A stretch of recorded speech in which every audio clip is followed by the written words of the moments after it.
Alright. Donc, bonjour à tous. En ce lundi nuageux, neigeux, donc il fait beau dehors, comme vous l'avez remarqué. Alright. Est-ce qu'on est beaucoup? Je pense que les gens ont eu le temps d'arriver en théorie. On a un petit peu moins que d'habitude. Ok.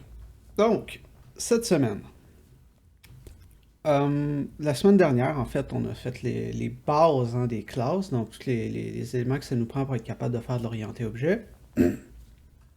Aujourd'hui, on va aller un petit peu plus loin, on va faire tout ce qui est héritage et polymorphisme. En fait, c'est ce qu'on va faire cette semaine. Donc, vous avez lu vos notes de cours, vous avez fait le quiz. Vous avez compris, mettons, les concepts de base. Aujourd'hui, on va essayer de les appliquer, puis éventuellement, vous allez faire ça dans vos TP aussi, comme d'habitude. Comment ça va se passer? Aujourd'hui, l'exercice qu'on fait, qui est donc devant vous, que vous avez pu télécharger, ça va être sur l'héritage en soi, avec du polymorphisme, disons, accidentel. Le polymorphisme qu'on va avoir, c'est pas du gros polymorphisme. En fait, vous allez voir qu'en Python, le concept du polymorphisme s'applique plus ou moins parce que, en fait, tout était du doc typing, mais peu importe. Donc aujourd'hui, on va faire de l'héritage où on va étendre une classe. Et jeudi, on va réutiliser probablement le même exemple. Puis là, on va vraiment faire du polymorphisme où on aurait, mettons, des classes abstraites, des méthodes abstraites, on hérite, on surcharge, puis après ça, on fait du polymorphisme en bonne et due forme. Mais aujourd'hui, on va juste étendre une classe sans modifier la classe de base. Donc sur ce, on se rappelle de notre exemple de la semaine dernière. Hein? On avait fait notre petit jeu vidéo un peu niaiseux où on avait la formule de Pokémon qui nous permettait de calculer le dommage qu'un personnage peut faire à un autre. On se rappelle tous de ça. Là, cette fois-ci, on va rajouter une classe, en fait, on va rajouter deux classes pour avoir des magiciens. Donc, si vous vous rappelez de l'exemple de la dernière fois, on avait une classe Character, qui était un personnage. Un personnage pouvait tenir une arme. Un personnage avait des points d'attaque, des points de défense et des points de vie. Un magicien, ça a tout ça, mais en plus, ça peut faire de la magie. Puis comment on a défini la magie dans notre jeu, c'est on peut utiliser un sort, puis un sort, ça coûte de la magie, ça coûte du MP. Fait que, encore là, j'ai pas réinventé la roue, j'ai utilisé des éléments de jeu vidéo qui sont quand même assez communs. Fait qu'on va regarder d'abord de quoi avait l'air notre class character avant de commencer à parler de magicien, parce que ça fait peut-être une semaine, puis j'ai changé un petit peu la classe, puis bon. Il n'y a pas grand-chose à dire. La classe weapon n'a pas du tout changé. Donc une arme, ça a un nom, ça a un niveau de puissance, puis ça a un niveau minimal pour l'utiliser. Qu'est-ce qu'un personnage? Encore là, ça n'a pas changé par rapport à la semaine passée. On a des points de vie, on a des points d'attaque, des points de défense, un niveau, une arme qui est tenue, et des points de vie actuels. Donc on a les points de vie maximales, les points de vie actuels. Donc ça n'a pas changé. Seule chose qui a changé, j'ai refactoré un peu la classe pour qu'elle soit une petite affaire plus utilisable. Donc, la formule, la formule maîtresse là, de notre jeu, qui est, comme vous rappelez, la formule de Pokémon, je l'ai mis dans une méthode statique à laquelle on passe tous les arguments. Donc, comme ça ici, on passe tous les arguments qu'on a besoin. Puis finalement, la méthode compute damage, celle qu'on avait faite ensemble, elle fait juste se servir de la méthode statique. Fait qu'on se rappelle qu'une méthode statique ou une méthode de classe, c'est peut-être mieux de le dire comme ça, quoi qu'il y ait une différence en Python, on doit s'en servir avec le nom de la classe. Donc, dans la majorité des langages orientés objets, quand vous êtes à l'intérieur d'une classe, à l'intérieur d'une méthode d'une classe, vous n'avez pas besoin de mettre le nom de la classe pour accéder à ces méthodes statiques ou à ces variables de classe. En Python, vous avez besoin de le faire. Donc ça, c'est juste une petite façon de s'en rappeler. Fait qu'ici, j'ai ma formule. Donc ça, c'est ma formule maîtresse que je vais utiliser dans tout mon jeu pour calculer le dommage entre deux personnages. Si j'ai besoin de la modifier, je ne modifie pas directement la formule, je lui passe des trucs différents, puis une fois que j'ai le résultat, je peux appliquer des facteurs aussi de plus. Mais ça, c'est vraiment notre formule maîtresse, on la change pas. Puis ça, c'est notre class character, ça, c'est notre class weapon, on les change pas. Aujourd'hui, on touche pas à une ligne dans ces classes-là, on va juste étendre une classe, on va créer une nouvelle qui construit par-dessus. Comment on va faire ça? Donc, qu'est-ce qu'un magicien? Donc, comme j'ai dit, un magicien, c'est comme un personnage régulier, mais qui fait en plus de la magie. Ça veut dire qu'un magicien peut se servir d'une arme physique. Hein? N'importe qui a joué à D&D se rappelle probablement que s'il y avait un mage ou si vous aviez joué à Baldur's Gate, vous lui donniez probablement un slingshot. parce que c'est pas mal la seule chose qui pouvait tenir qui était utile. Donc, un magicien, toutes les propriétés d'un personnage, puis en plus, on peut faire de la magie. Comment on fait de la magie? On a des MP maximum, on a des MP, donc ça ressemble au HP, ça fonctionne de la même façon, juste que c'est des MP. On peut avoir un niveau d'attaque magique, donc qui est différent de notre niveau d'attaque physique. On peut avoir un sort, ici, donc qui est équipé, si on veut, le seul sort qu'on connaît. Ici, on va dire que notre magicien connaît un seul sort, de la même façon que notre personnage peut tenir une seule arme sur lui. Et on a une petite switch, ici, on a un petit booléen qui nous dit, est-ce qu'on est en train d'essayer d'utiliser de la magie? Donc, si using magic est à true, ça veut dire que notre personnage va essayer d'utiliser la magie s'il est capable de le faire. Donc, autrement dit, s'il y a un sort qu'il connaît et qu'il a suffisamment d'MP pour s'en servir. Si using magic est à false, alors il va tout simplement utiliser son arme physique sans utiliser sa magie. Ok, ça englobe notre magicien. Maintenant, notre sort, parce que j'ai dit un magicien, ça a des sorts. Donc, un sort, quand on y pense un petit peu, là, c'est finalement comme une arme. Hein? Dans le cadre de notre jeu, un sort, ça fonctionne comme une arme, c'est-à-dire que ça a un nom, ça a un niveau de puissance, hein, qu'on va calculer avec une formule ici. Là. On se sert du niveau de puissance du sort ici au lieu de se servir du niveau de puissance d'une arme, mais ça revient au même. Donc ça a un nom, ça a un niveau de puissance, puis ça a un niveau minimal pour s'en servir. Encore là, il y a des sorts qui peuvent être trop avancés pour certains personnages. On réutilise des trucs. Mais en plus, un sort, quand on s'en sert, ça coûte des MP. Donc ça, c'est la propriété que les sorts ont en plus sur les armes. Fait qu'on va commencer par les sorts. Donc si vous allez dans magician.py, ici on a la classe spell, qui bien sûr est incomplète. La déclaration ici est incomplète. Il manque quelque chose après spell. Puis ici, ben, clairement, il manque le init. Fait qu'on va commencer par faire ça pour se réchauffer. C'est quand même assez facile. Donc là, to do, créer la classe spell qui a les mêmes propriétés qu'un weapon, mais qui a en plus un coût en MP pour l'utiliser. Puis là, vous voyez, j'ai même mis la petite documentation pour le init.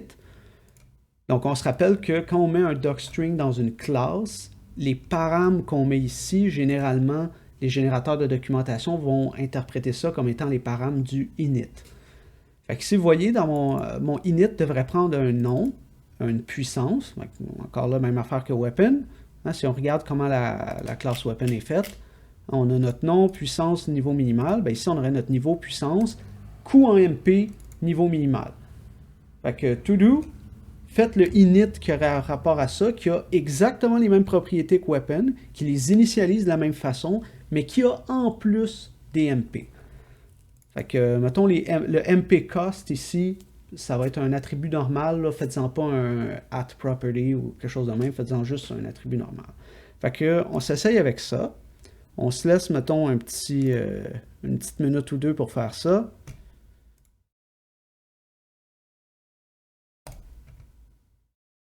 Et on y revient.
OK, on essaye ça.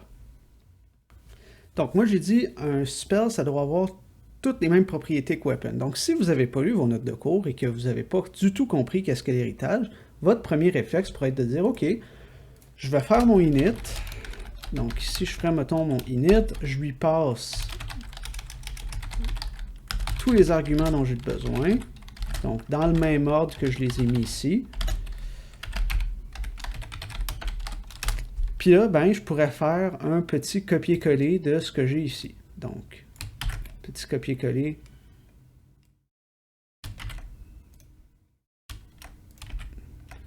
De ce que j'ai dans Weapon. Bien sûr, c'est du copier-coller. Clairement que si je veux juste réutiliser des éléments que j'ai déjà dans Weapon, je ferais juste de l'héritage. Donc, plutôt que de faire tout ça, puis là, ensuite, de rajouter ce que moi, j'ai besoin, fait que j'ai dit que la seule chose que j'ai de plus dans un sort, c'est le MP cost, donc égale MP cost. Donc là, plutôt que d'avoir ça, je peux tout simplement, mettons, enlever ça, enlever tout ce qui est déjà dans Weapon. Je hérite de Weapon. Donc ici, j'ai importé Character, donc j'ai importé le module Character, puis j'ai fait un from import, donc j'ai pas besoin de mettre le nom du module. OK, mais l'affaire, c'est que quand j'hérite d'une classe, contrairement à d'autres langages de programmation, en Python, ils ne vont pas automatiquement initialiser la classe de base. Donc ici, il faut que j'appelle moi-même le init de la classe de base, qui est celle de weapon. Donc je pourrais faire le weapon init, mais plutôt je vais faire juste super. Donc si vous allez regarder dans vos slides, il y a comme 2 pages là-dessus sur l'utilisation de super. Super, c'est juste accéder à l'objet courant, mais dans sa version de la classe de base. Donc si je fais super.init, puis là je lui passe les arguments du init de weapon, ça va initialiser la partie weapon du self. Donc là je passerai name, power, min level. Parce que c'est comme ça que mon init de weapon est déclaré. OK. OK. J'ai pas besoin de faire autre chose. J'ai dit tout ce truc que j'avais de plus, c'était le MP cost, puis je le mets comme un attribut normal. J'ai pas besoin de mettre ça dans un property. Est-ce que les MP cost varient avec le temps? Ils pourraient. Donc, on pourrait peut-être pas varier avec le temps spécifiquement, mais mettons que j'upgrade mon sort, ça va probablement augmenter son niveau minimal, puis ça va aussi augmenter son coût. Hein. Typiquement, un sort qui est meilleur va coûter plus cher en MP, donc c'est entre autres la même raison pour laquelle le power est un attribut normal. Donc si vous regardez ici, le seul truc qui est une propriété que je ne peux pas changer, c'est le nom, parce que ça doit rester constant, parce que c'est un identifiant. Mais le niveau de puissance et le niveau minimal, ils peuvent changer. Mettons si on upgrade le sort. C'est encore le même sort, mais une coche au-dessus. Fait qu'on va dire que c'est la même chose pour le MP cost. Alright. Fait que là, on a nos sorts. Maintenant, on veut faire un magicien. On va faire exactement le même exercice, c'est-à-dire devant le init. Oui, en effet, il manque un underscore. Je ne l'aurais probablement pas attrapé. OK, on fait la même chose avec Magician. Magician, il y a un petit peu plus de code, par contre. Donc, de 1, il faut faire notre héritage avec Magician et Character. Donc, comme j'ai dit, un magicien, ça fait tout ce qu'un personnage fait, mais en plus, ça fait de la magie. Fait que quand on dit une classe fait tout ce qu'une autre classe fait, mais avec des affaires en plus, ça veut dire de l'héritage. Puis qu'est-ce que ça veut dire quand on a de l'héritage? Tu sais, les verbes qu'on va utiliser pour décrire la relation, c'est si magicien hérite de character, alors magicien est un character. Un magicien est un personnage. Donc, quelque chose qui est de type magicien est aussi de type personnage. C'est pour ça que si vous avez un objet de type magicien et que vous faites un isInstance dessus, il va vous donner vrai autant pour magicien que pour personnage. Parce qu'un magicien est un personnage. C'est ça la relation d'héritage. OK. Donc, je vais faire le même exercice, c'est-à-dire j'ai mon init. Bon, là, ici, le init, je l'ai déclaré pour vous juste parce qu'il est long et il y a beaucoup d'arguments. Mais encore là, je les ai documentés. Fait que là, qu'est-ce qu'on voit de plus, qu'est-ce qui est différent? On a un max MP, puis on a un magic attack. Ça, c'est des choses qui se rajoutent qui n'étaient pas dans Character. Maintenant, votre job pour les, mettons, 2 prochaines minutes, c'est de dire, j'initialise ici les attributs de Character, puis ensuite, j'initialise Magic Attack avec le paramètre, Max MP avec le paramètre. T'sais. La façon dont je vais construire Max MP et MP, ça va être une réflexion de comment je l'ai fait dans Character. Fait que vous voyez, j'affecte mon Max HP, puis ensuite j'affecte mon HP. Mon HP, par contre, c'est une propriété. Il y a une façon spéciale de s'affecter. On va faire la même chose pour Magician, mais d'abord, on va écrire notre init, puis ensuite, on va y revenir si on voit qu'il manque de quoi. OK, fait qu'on initialise notre Magic Attack avec le paramètre, tout bêtement. Mon Max MP avec le paramètre, tout bêtement. MP à Max MP. Encore là, c'est la même affaire que pour les HP. Le spell, initialement, on va dire qu'un personnage, un magicien, ne connaît pas de sort. Donc, on va le mettre à none. Fait qu'on va juste faire le spell égale none. Puis on met Music Magic à false. Donc, faisons cela. Encore là, on se laisse, mettons, une petite minute juste pour écrire les genre 4 lignes de code que ça prend pour le faire. Ouais, peut-être plus que 4 lignes, là, mettons 4-5.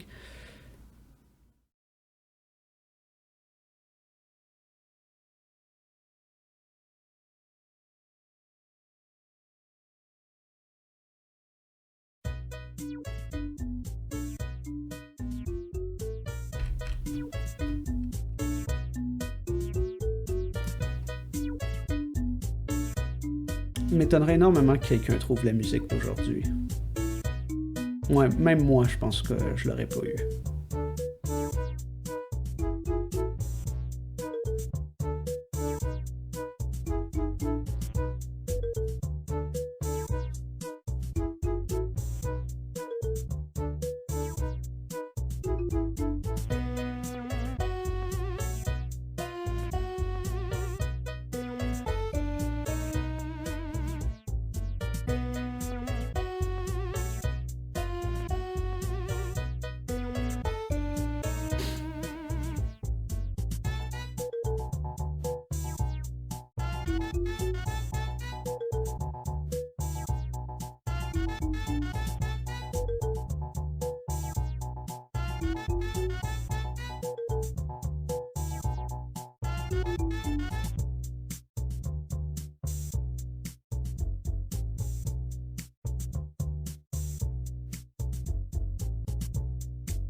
Alright. Donc, initialiser les attributs de character. Encore là, on pourrait le faire à la main, faire du copier-coller, mais on a vu super, donc on va utiliser le super init. Donc encore là, on fait super, on appelle son init. Pardon. Puis on regarde c'est quoi ses paramètres, le nom, max HP, ok. Ici, j'aurais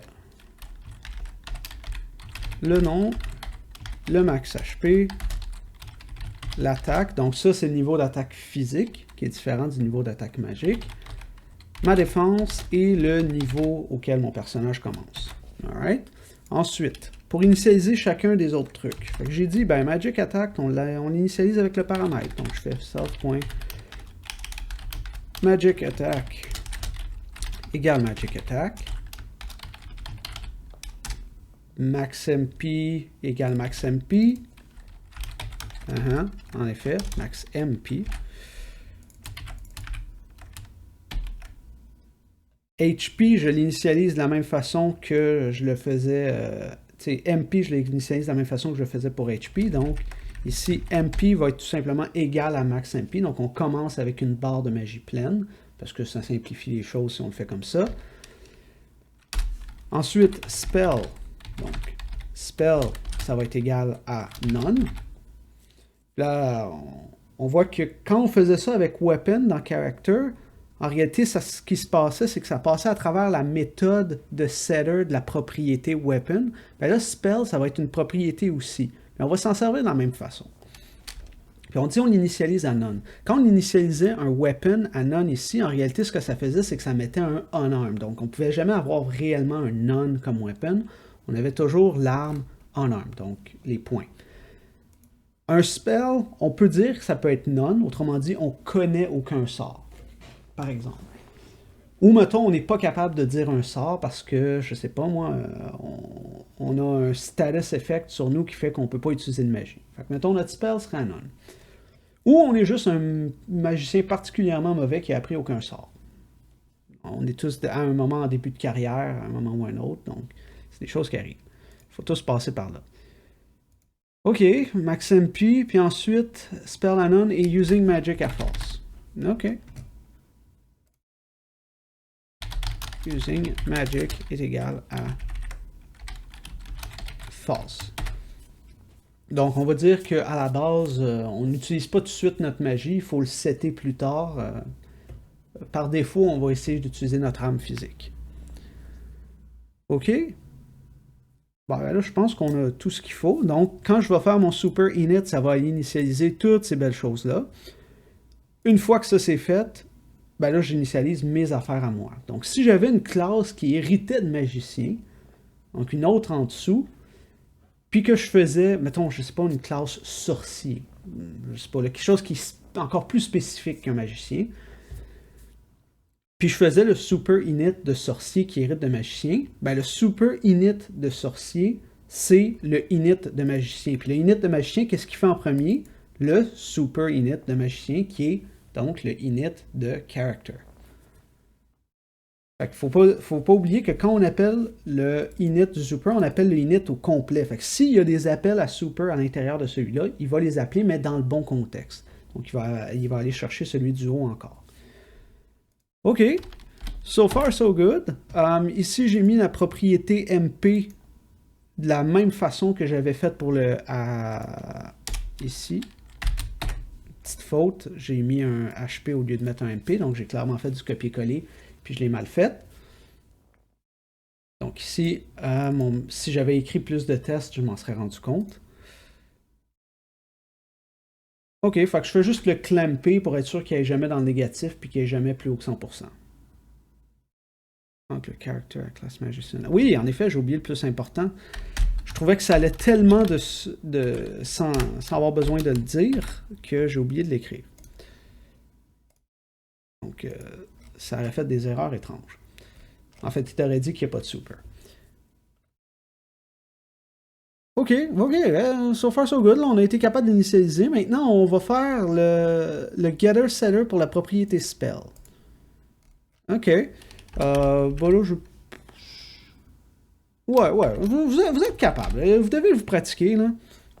Pratiquez-vous à faire des propriétés comme il faut. Donc, ça va être un code très similaire à celui que j'ai ici, mais les conditions sont différentes. Donc, qu'est-ce que je dis? Bon, mon getter, il est trivial. Je fais juste retourner spell. Puis, comment je retourne spell? Ben, tu sais, faut faire attention, c'est quoi la propriété spell? Elle vient d'où? Puis, comment elle est écrite? Prenez exemple sur qu'est-ce qu'on a fait jusqu'à présent, c'est-à-dire la propriété elle-même, la vraie référence qui est en dessous, on la met privée. Donc, on se rappelle, quand on met un double underscore, donc un dunder devant le nom d'une variable dans la classe, ça la rend privée, mais il faut comprendre qu'est-ce que ça veut dire privé. Donc, je vous rappelle, ce que ça fait, c'est qu'à l'extérieur de la classe, je ne peux pas utiliser le dunder name directement sur un objet. Pas parce qu'il est inaccessible, c'est parce qu'il y a un nom différent. Fait que ce que l'interpréteur fait quand il voit que vous mettez un dunder comme ça, c'est qu'il va rajouter fait que le nom de la classe, comme ça, underscore de même. Fait que si vous voulez accéder à dunder name, en réalité, vous devez y accéder à travers ça. Mais vous ne devez jamais le faire. C'est ça le but de mettre une variable privée, c'est que ça vous dit, tu n'es pas supposé de t'en servir directement. Si je l'avais mis juste comme ça indique au programmeur qu'elle est privée, que tu ne devrais probablement pas t'en servir, mais il n'y a rien qui t'empêche de le faire. Comme je l'ai dit la dernière fois, le Python est un langage d'adulte consentant. Fait qu'on va faire la même chose pour nos spells. Fait qu'ici, on va faire nos getter-setter. Puis le setter, c'est quoi que je dis qu'il doit avoir comme condition? C'est qu'on peut lui affecter none. Donc là où un weapon, si on essayait de lui mettre un none, ça lui mettait un unarmed, qui est une valeur spéciale. Un spell, ça peut avoir none, puis ça fait juste lui mettre none.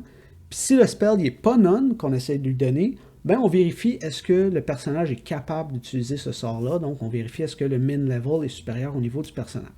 Donc ça, c'est pas très difficile. On se laisse encore là un petit 2 minutes. On revient là-dessus.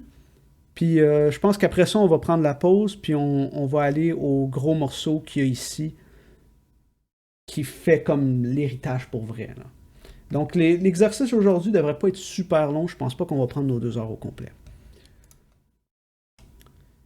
Alright. Et pendant ce temps, s'il y a quelqu'un qui est capable de guesser la musique, je serais très impressionné.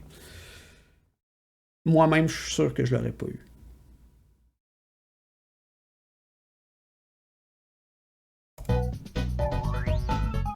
Petit indice.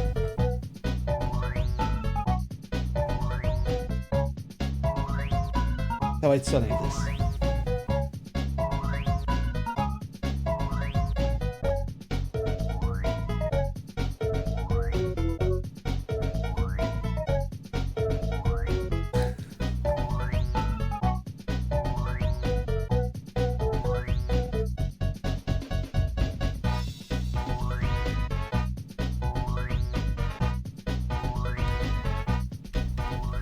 Ben non, l'indice est pas nul. Je viens de montrer c'est quoi le jeu au complet. Comme ça. Ouh, ouh. C'est le jeu au complet.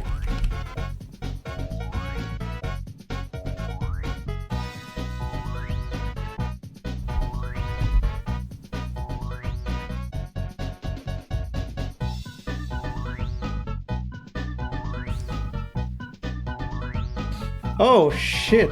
Quelqu'un qui a guessé Glover. Je suis impressionné. Très impressionné.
Donc non, pas de bonus à l'examen final parce que tu as guessé Glover, malheureusement. Ok, donc écrire les getter-setter. Donc le getter, finalement, c'est ce qui fait notre propriété, ce qui construit les propriétés. Donc c'est at property. Comment je veux qu'elle s'appelle? Ben ici, je l'ai appelé spell. Donc clairement que je vais appeler spell. Donc on se rappelle, le nom de la méthode, c'est le nom de la propriété. Là, ici, je return l'élément privé qui représente spell. Donc, entre autres, ce que ça veut dire, c'est que si j'avais, par exemple, je vais vous donner un petit peu plus d'explications sur qu'est-ce qu'ils font les trucs privés. Le name, le dunder name qu'il y a dans character, si je fais dunder name dans Magician, c'est pas le même name.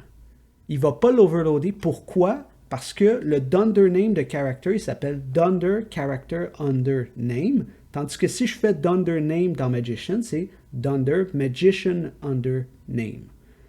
Fait que vous voyez, non seulement ils sont privés, mais ils sont spécifiques à une classe. On ne peut pas les overloader dans les classes d'en dessous. Si on veut les overloader, il faut les faire manuellement en mettant dunder, le nom de la classe under.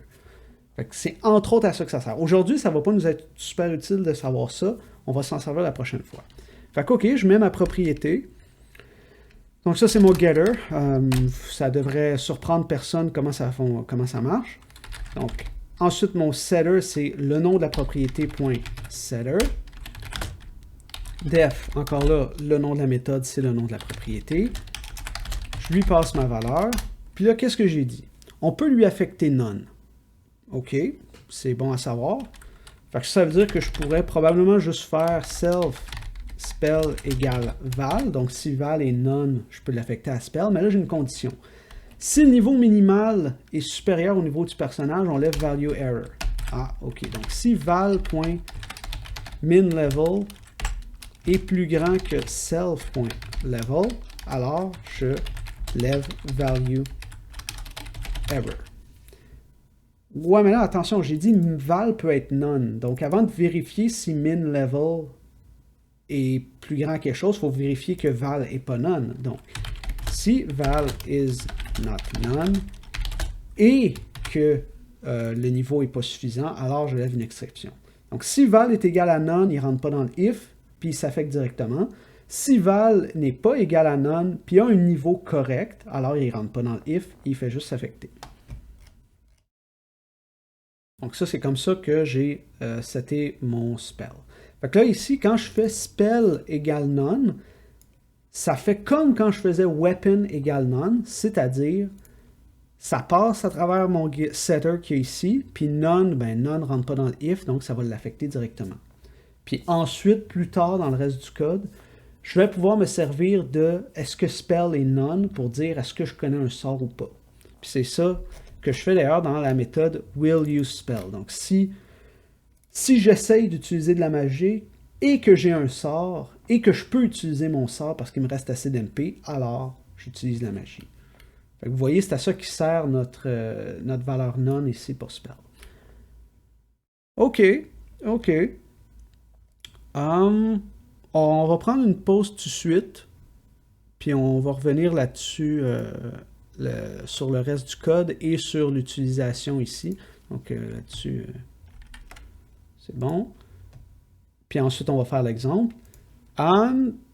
Toutefois, avant de commencer la pause, je voudrais vous faire remarquer que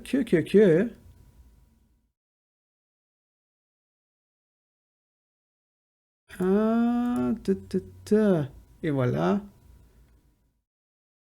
On a un chatbot. Donc, j'ai écrit ça la semaine dernière. En ce moment, si je... Ah, j'ai pas parti mon serveur. Haha, très drôle. Haha, excusez-moi.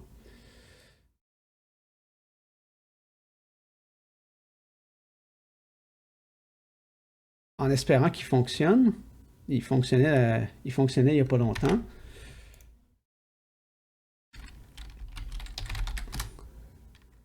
Yay! Excusez-moi, il fallait juste que je reparte le bot. Bon, c'est sûr que si vous le spammez, il va rusher un petit peu, là.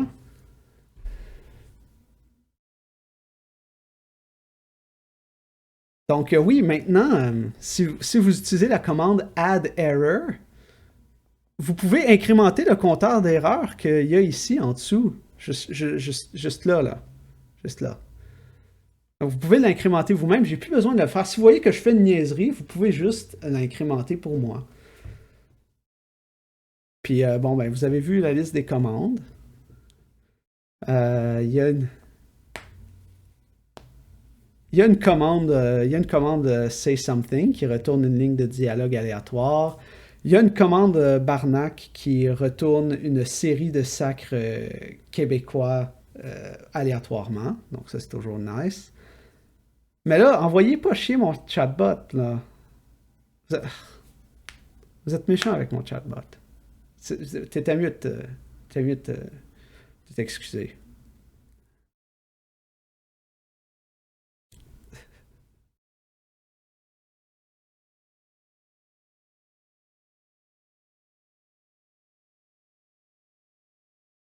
Non, j'ai pas mis gain sentience dans mon bot. Ça demanderait un petit peu plus qu'une cinquantaine de lignes de code.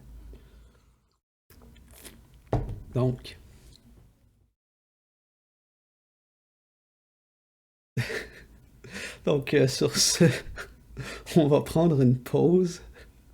Je vous laisse jouer avec le bot. Essayez d'être gentil avec, ok? C'est pas le code le plus robuste que j'ai écrit, là. J'ai écrit ça en comme 3 jours, là. Ok, donc on va aller à la pause. Je vous laisse jouer avec ça, puis on revient dans, mettons, 10 minutes.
malheureusement.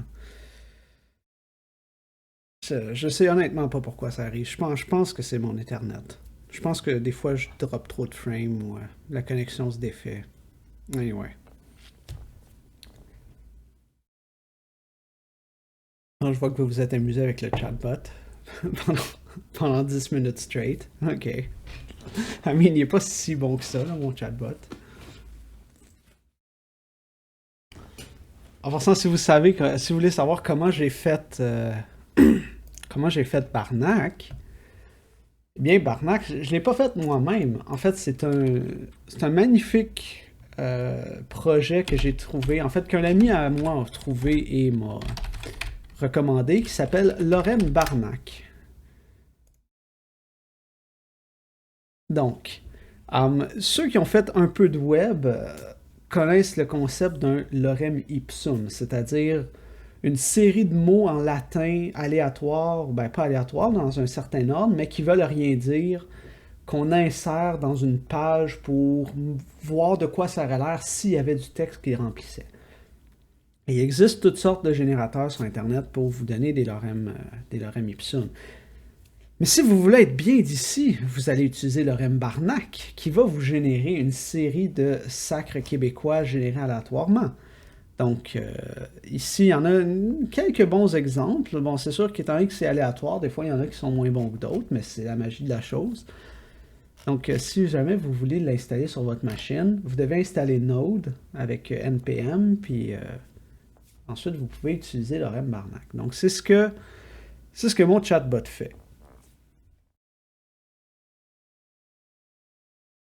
Maintenant, pour revenir à l'exercice, en fait, avant, je vois qu'il y a quelques personnes qui ont essayé d'envoyer chier mon chatbot, mais vous vous excusez après, fait que c'est correct. Une fois que vous vous excusez, le chatbot, il vous pardonne, puis vous êtes correct.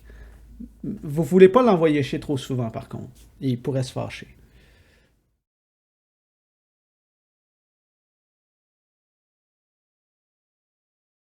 Alright. Donc, revenons aux choses très très sérieuses, qui est le cours d'INF 1007, en prétendant que j'ai pas complètement fait dégénérer le cours en introduisant un chatbot qui sacre à volonté. Alright. Maintenant qu'on a fait nos spells, maintenant qu'on a fait notre init, ce qu'on peut faire, c'est utiliser notre magicien dans un combat. Donc là, maintenant, on a tout ce qu'il faut pour être capable de gérer l'état du magicien. C'est-à-dire, c'est quoi son spell, c'est quoi son arme, toutes ces belles choses-là. Maintenant, quand j'ai un personnage, puis je veux simuler un combat, ce que j'utilise, c'est sa méthode Compute Damage, qui prend en paramètre un autre personnage et qui utilise la formule comme elle est écrite ici. Donc ici, on se rappelle que le crit chance, c'est 1/16e. Donc ici, j'ai mis la formule de base, celle qu'on a utilisée la dernière fois. Maintenant, si j'utilise la magie, la formule est un peu différente. Puis là, je vais détailler en quoi elle est différente. Si vous voyez ici, je fais 2 fois level de l'attaquant divisé par 5. Ça, c'est pour la formule de base. Puis là, pour la formule avec la magie, on fait 2 fois level de l'attaquant plus son attaque magique. Ah, ok. Fait que le facteur de niveau, il dépend du niveau et de l'attaque magique. Ensuite, je fais la même chose que d'habitude et je fais multiplier le power du spell, donc le niveau de puissance du sort, qui est en fait hérité de weapon. Donc, on se rappelle, le point power de spell, en fait, vient de weapon. Fait que si ça ne change pas vraiment. Puis ensuite, je fais x1 sur 1. Pourquoi j'ai mis 1 sur 1? C'est pour dire que il n'y a pas de ratio attaque-défense quand on utilise la magie. On va dire que dans notre jeu, il n'y a pas de défense contre la magie. Donc ici, ce facteur-là vaut toujours 1. Autrement dit, notre formule de base, ben, on lui passe 1 et 1 pour l'attaque et la défense. Ou whatever, on lui passe deux trucs qui sont équivalents, mais pas 0 parce qu'on aurait une division par 0. 1 divisé par 50 plus 2, ça ne change pas. Le modificateur ici, c'est le crit fois un random. Ça ne change pas. Toutefois, j'ai décidé que la magie dans notre jeu a plus de chances de faire un crit que les armes. Passant le temps, 2 fois plus. Donc, au lieu d'être une chance de 1/16e, c'est une chance de 1/8e. Puis le random, ben encore là, entre 85 et 100%. Parce que c'est ce qu'ils utilisent dans Pokémon depuis la nuit des temps. OK, puis comment le combat se déroulerait? Ben ici, je pourrais me créer un magicien, comme ça. Je lui passe tous les attributs dont il a besoin. Je peux lui donner un sort ici, que donc il faut que je lui donne c'est quoi sa puissance, c'est quoi son coût en MP et c'est quoi son niveau minimal. Puis même affaire pour le slingshot, ici ça c'est une arme normale. Fait que mon magicien va avoir un sort et une arme. OK. Comment j'implémente tout ça? Donc ici, dans la méthode Compute Damage, je commence par vérifier est-ce que mon magicien va utiliser de la magie. Donc, comment je détermine si un magicien utilise de la magie? C'est est-ce qu'il a envie d'utiliser de la magie? Donc, Using Magic, ça représente est-ce que le magicien tente d'utiliser son sort? Puis ensuite, s'il veut utiliser sa magie, ben là, c'est à savoir est-ce qu'il peut le faire. Donc, est-ce qu'il y a un sort qu'il connaît? Et est-ce qu'il y a suffisamment d'MP pour se servir du sort? Si toutes les conditions sont respectées, alors on va se servir du sort. Quand on se sert du sort, ben, on consomme du MP, donc il faut soustraire le coût du sort au MP du personnage, et ensuite retourner le calcul du dégât magique. Puis là, vous voyez ici, je me suis mis des méthodes privées. Mais les méthodes ne sont pas réellement privées, parce que j'ai pas mis un Dunder devant, j'ai juste mis un Under. Ça veut dire qu'une classe qui hérite de Magician pourrait overloader Compute Magical Damage. Donc, mettons que j'ai une autre classe de magicien qui est en dessous de ça, puis qu'il voudrait calculer le dommage magique d'une façon un peu différente, ben, il pourrait juste overloader Compute Magical Damage, sans avoir besoin de toucher à Compute Damage ici. Si j'avais mis un Dunder devant, 2 underscore, ça serait une méthode réellement privée et je ne pourrais pas m'en servir. Disons, je ne pourrais pas l'overloader dans les classes en dessous. Si vous voulez un parallèle avec d'autres langages, mais encore là, c'est un parallèle qui est très conceptuel puis qui n'a pas vraiment rapport à comment le langage fonctionne. Disons que quand vous mettez des trucs avec un Dunder, ça les rend privés, puis quand vous les mettez avec un Under, ça les met protégés. Autrement dit, privé, ça veut dire juste la classe elle-même peut s'en servir. Protégé, ça veut dire juste la classe elle-même et ses enfants peuvent s'en servir. Ses enfants, ça veut dire les classes qui en dérivent. OK, donc si je vais utiliser ma magie, j'utilise le résultat que j'ai calculé ici, fait que je vous ai donné la formule. Fait que c'est pour ça qu'ici je dis attaque et défense, on met 1 parce qu'on veut un facteur de 1. On n'a pas de défense contre la magie. Puis le crit chance, j'ai mis 1 sur 8. Puis mon range ici, j'ai mis 85-100%. Donc, ça ne change pas. OK. Maintenant, il faut que je calcule le dommage physique. Puis là, je dis, on calcule le dommage physique exactement de la même façon qu'on le fait dans Character. OK. On va faire ça une chose à la fois. Je commence par vous laisser un bon 2-3 minutes pour faire Compute Damage qui est ici. On va revenir dessus. Ensuite, on va prendre un autre 2 petites minutes pour faire Compute Physical Damage. C'est en théorie pas très difficile, mais comme il faut y penser. Puis enfin, on va faire l'affichage qu'il faut pour être capable de simuler les combats. Donc, on s'essaye ici avec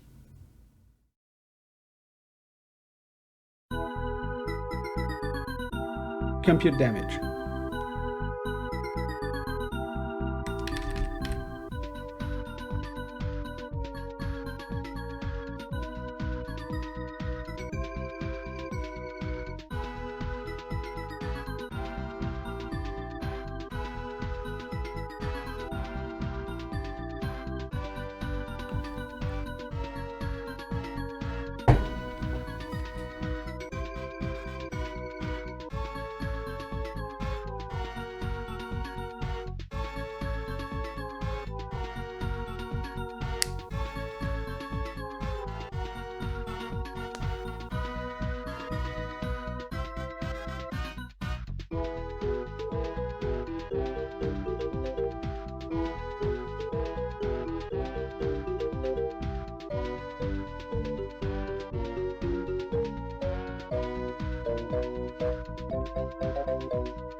Alright.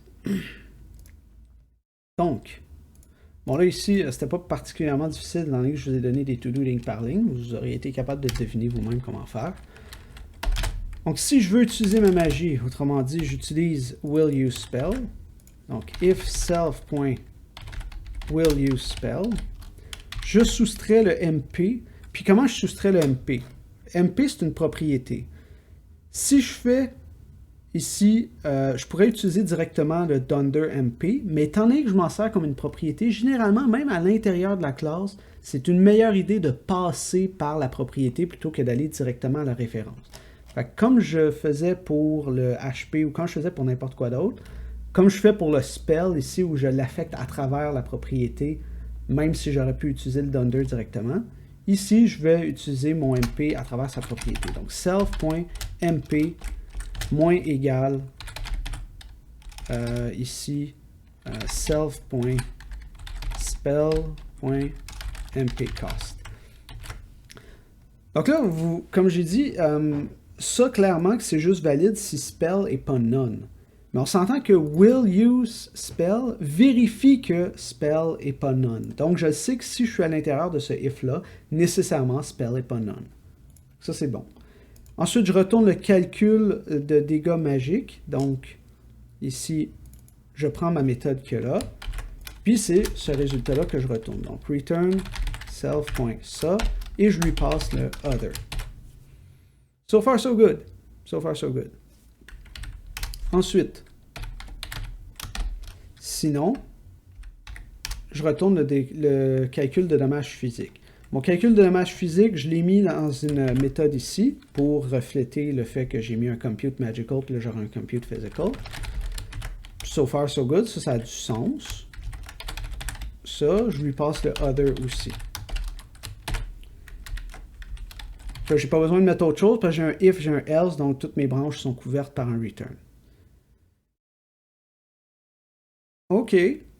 Là, ici, vous voyez, quand j'ai fait compute magical damage, encore là, étant donné que j'ai pas utilisé le compute damage de character, j'ai utilisé la formule globale, donc la formule maîtresse qui est ici compute damage output, la méthode statique. Puis étant donné que c'est une méthode statique, quand je veux m'en servir, il faut que je fasse le nom de la classe .compute damage output.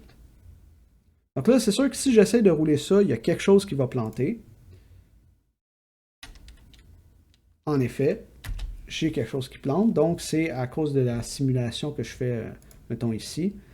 Si je vais enlever mon run battle, on va juste rouler ici les initialisations. Il n'y a rien qui plante en initialisant, c'est déjà bon signe. Mettons que je veux, ici, là, je dois utiliser ça dans la classe character, mais on s'entend qu'étant donné que j'hérite, est-ce qu'elle est aussi dans la classe Magician? On va voir. Fait qu'ici, j'ai des patentes. Je pourrais, mettons, faire un print de mon magicien.compute damage. Mon magicien est en train d'essayer d'utiliser de la magie. Puis là, on se rappelle, on n'a pas encore écrit ce qu'il fallait pour calculer le dommage physique. On va y revenir. Donc, compute damage other, fait que, mettons, on a nos personnages de la dernière fois, donc vous reconnaissez Epic et Gamer. Puis ensuite, on a notre magicien, donc notre magicien c'est C3. OK, mettons que je fais ça. Ça me dit que ça a deal 166 de dommages et que c'était pas un crit. OK. Je peux accéder à la méthode compute damage output comme ceci. Donc, character.compute damage output, la méthode statique. Là, je vais juste afficher c'est quoi la méthode. Là, donc, je ne fais pas un appel. Donc, quand j'affiche ça, ça me dit que c'est une fonction. Bien, en effet, c'est une fonction. Est-ce que je peux faire Magician? Ah, vous voyez, quand je fais Magician.compute damage output, ça me retourne la même fonction. Ben, en effet, étant donné que Magician hérite de Character, il hérite de tout ce qu'il y a dans Character, ce qui inclut ses méthodes statiques. Donc, même si en réalité, Compute Damage Output appartient à Character, elle fait aussi partie de Magician, c'est juste que ça pointe vers la même chose parce que je ne l'ai pas surchargé. C'est pour ça que quand je fais Magician.compute Damage Output, ça me retourne ma fonction. Est-ce que je peux accéder à travers ça. Donc, à travers un objet, eh bien oui. Le problème, c'est que quand je fais ça, ben, il faut faire attention à comment on passe nos paramètres. Mais c'est la même fonction. Fait qu'ici, dans ma classe, Magician, je peux utiliser character.computeDamageOutput ou je peux utiliser magician.computeDamageOutput. Ça revient au même, étant donné que je n'ai pas overloadé la méthode. OK. Deux dernières petites choses. D'abord, il faut calculer le dommage physique, mais il faut le calculer exactement de la même façon qu'il est fait dans Character. Parce que Character, son calcul de dommage, c'est un calcul de dommage physique, il utilise son arme.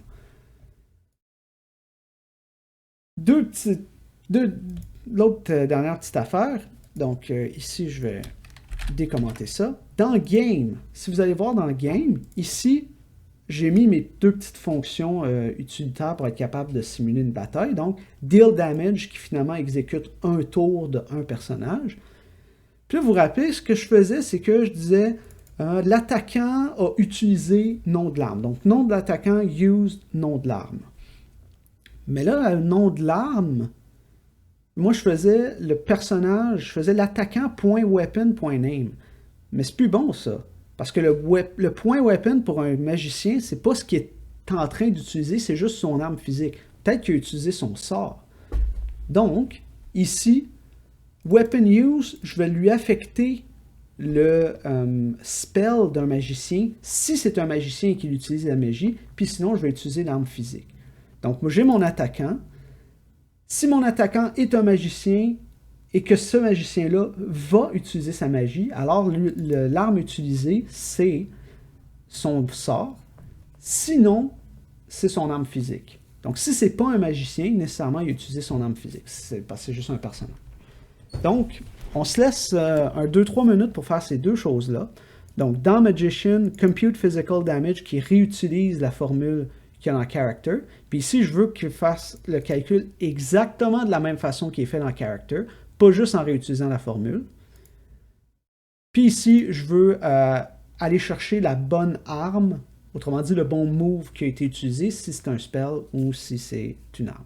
Donc on se laisse un petit 3 minutes pour faire ça. Puis après ça, on va être rendu pas mal au bout du cours.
OK. Donc, on va aller faire les deux. Donc ici, si je retourne dans Magician, on va faire ce truc-là en premier. Donc, passons à travers, c'est quoi les options qu'on a pour calculer le dommage physique exactement de la même façon que dans Character. Bon, tout d'abord, ce serait de copier-coller comme ça ici.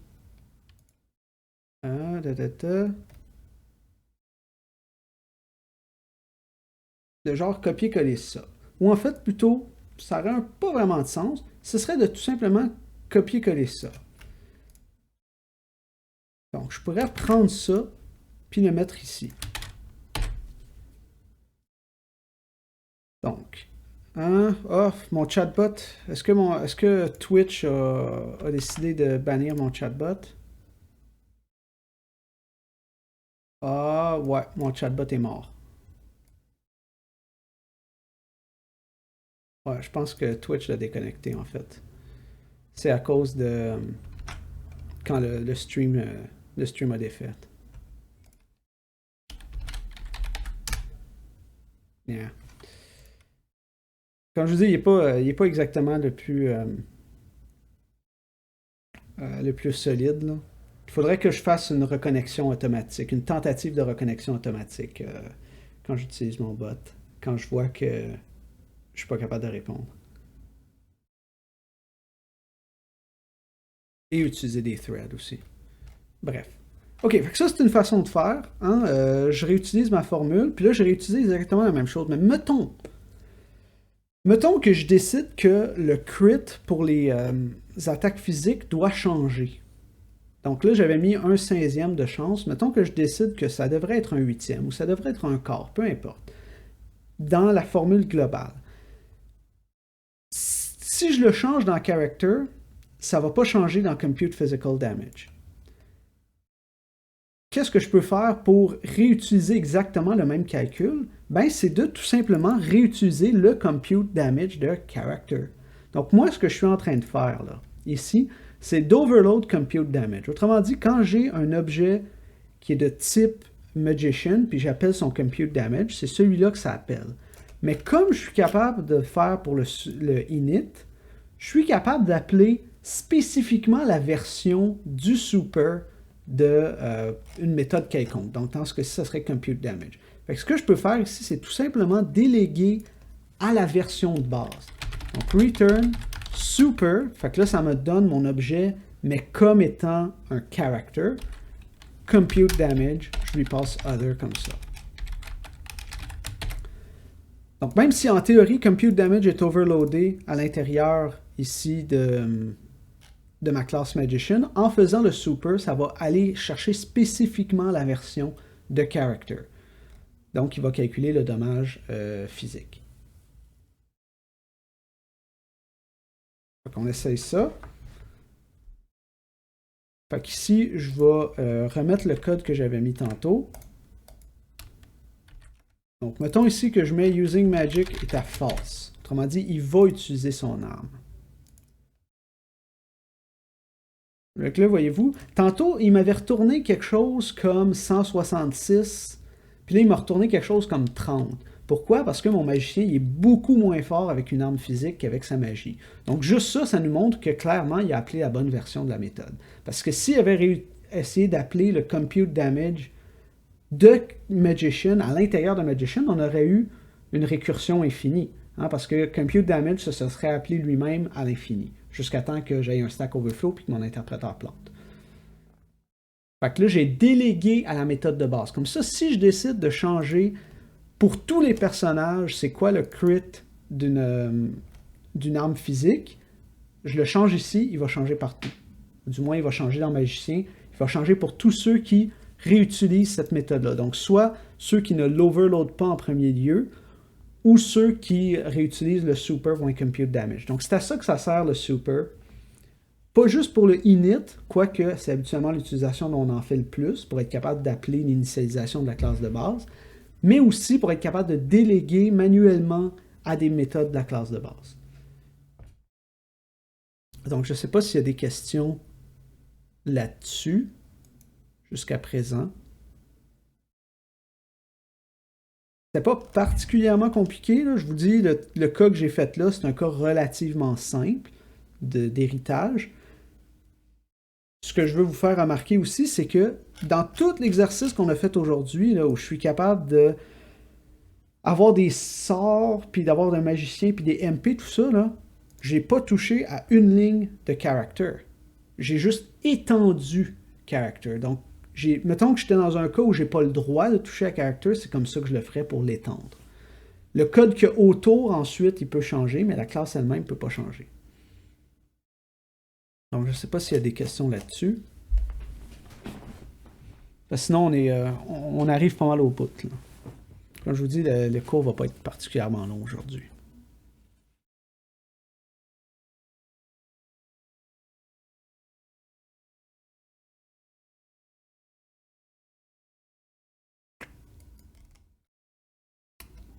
Ah, on pourrait faire bien les affaires. Là.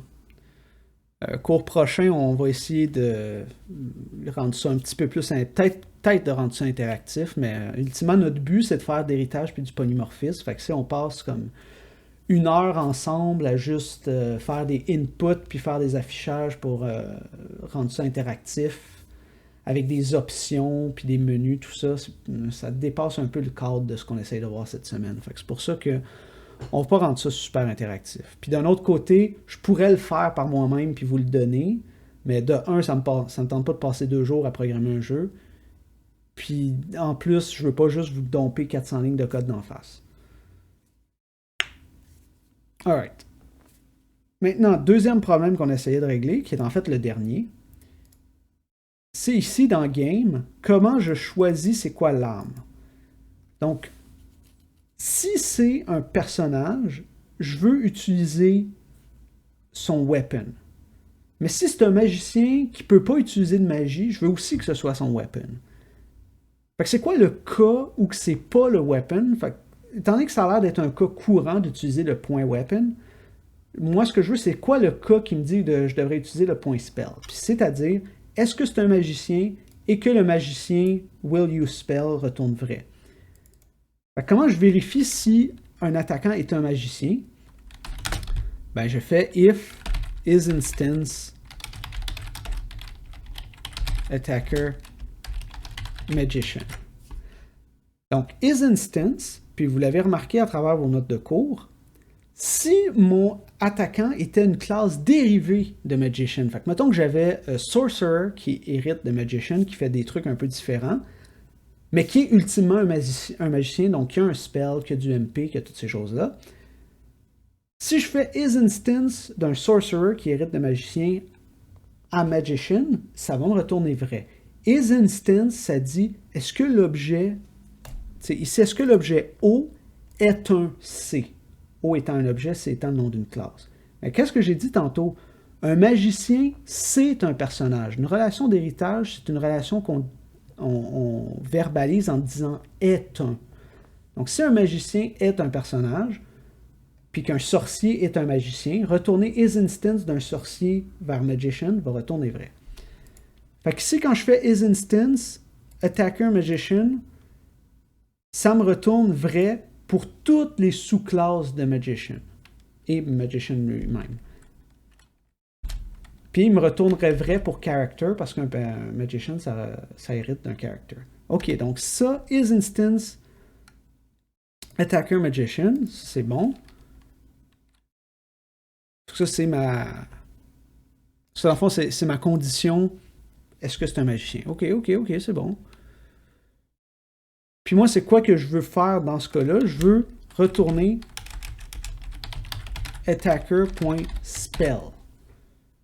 Donc, si c'est un magicien et qu'il va utiliser de la magie. Donc, comment je vérifie s'il utilise de la magie? Je fais un end attacker.willUseSpell.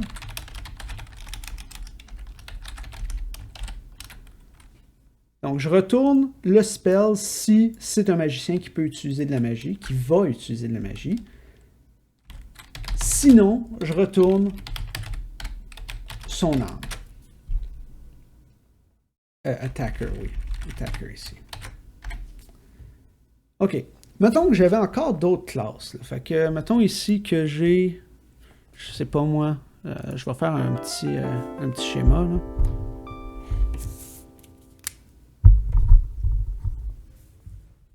J'ai... Pardon.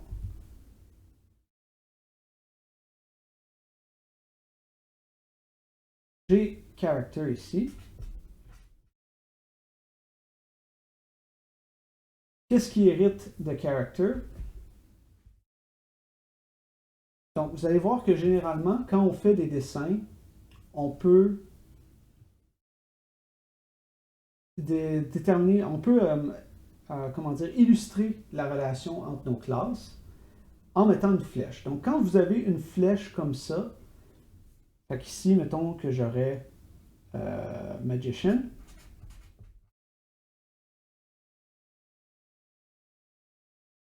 La flèche veut dire Magician est un caractère, donc un personnage.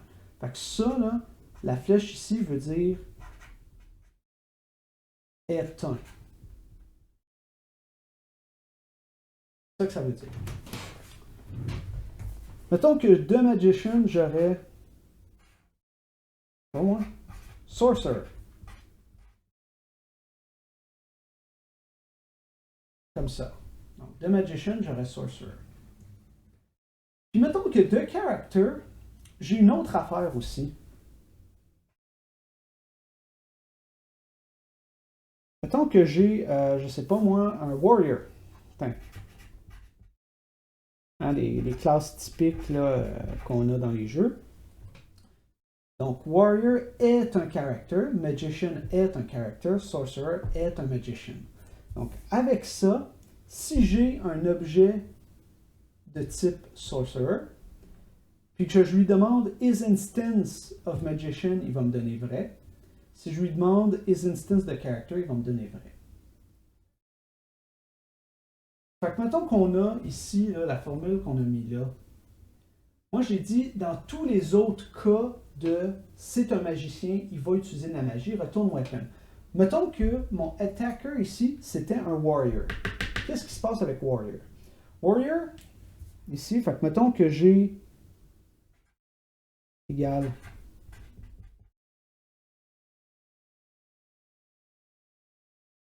comme ça. Mettons que j'ai un objet W qui représente un warrior. Si je fais isInstance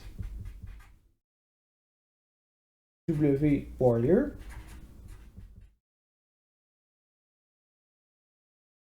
ça va me donner vrai. Donc ça,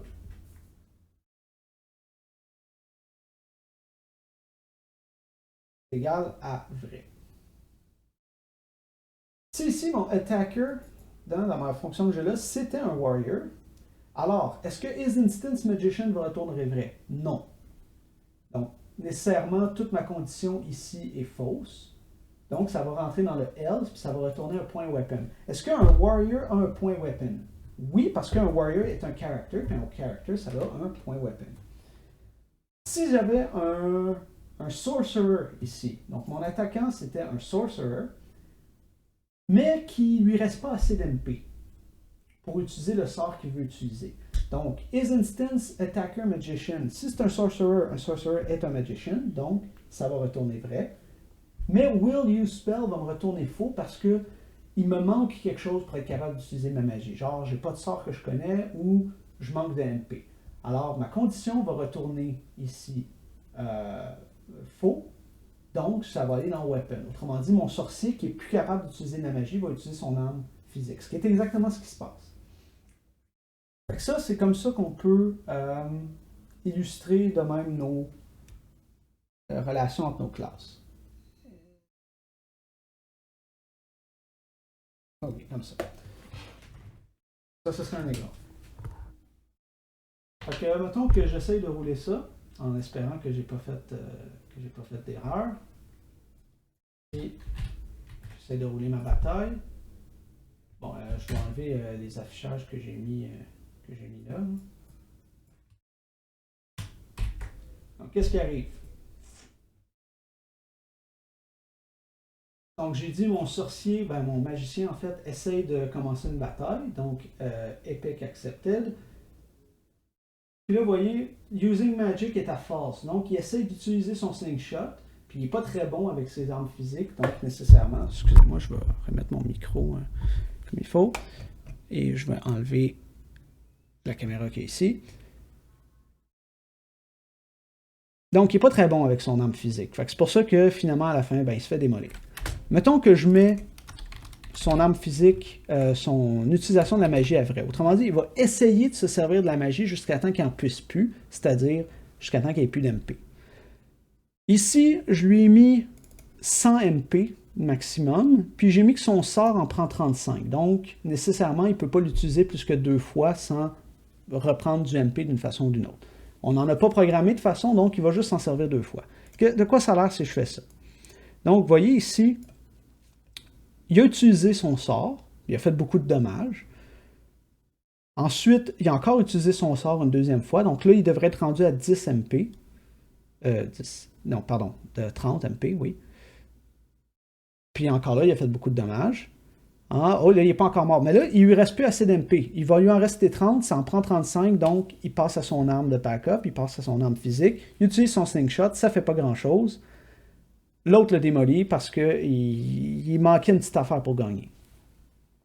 Fait que vous voyez comment se passent les choses. C'est justement de même qu'on utilise nos méthodes à l'intérieur. Donc notre compute damage a fait la vérification. Est-ce que je suis encore capable d'utiliser de la magie si je veux le faire? Non, alors je prends mon arme de backup.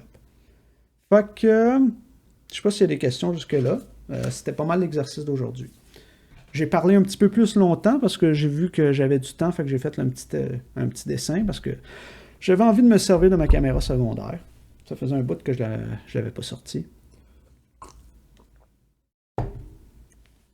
J'ai pas de tablette graphique, donc je peux pas dessiner directement à l'écran. Fait que j'utilise un marqueur sur une feuille de papier.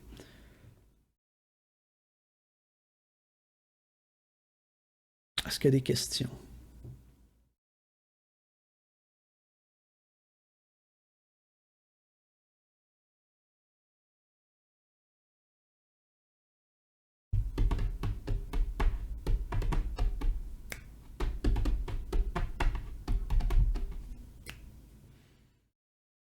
Bon, il n'y a pas l'air d'en avoir. Fait que, on va s'arrêter là. Merci d'avoir été là aujourd'hui. J'espère que vous avez apprécié le chatbot. Ça m'a quand même pris beaucoup de temps à écrire.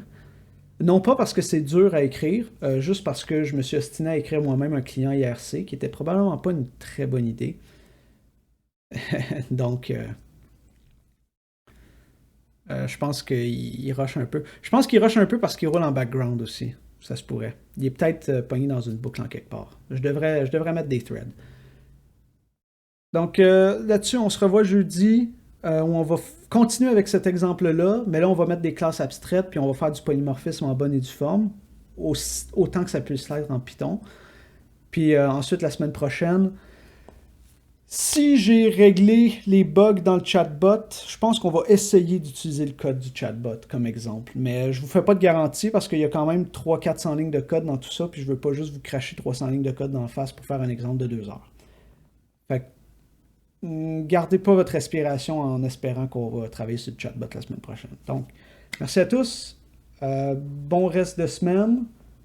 Je sais qu'il fait pas beau, mais essayez de profiter du temps dehors avant qu'il se mette à faire trop froid. Et là-dessus, soyez sages.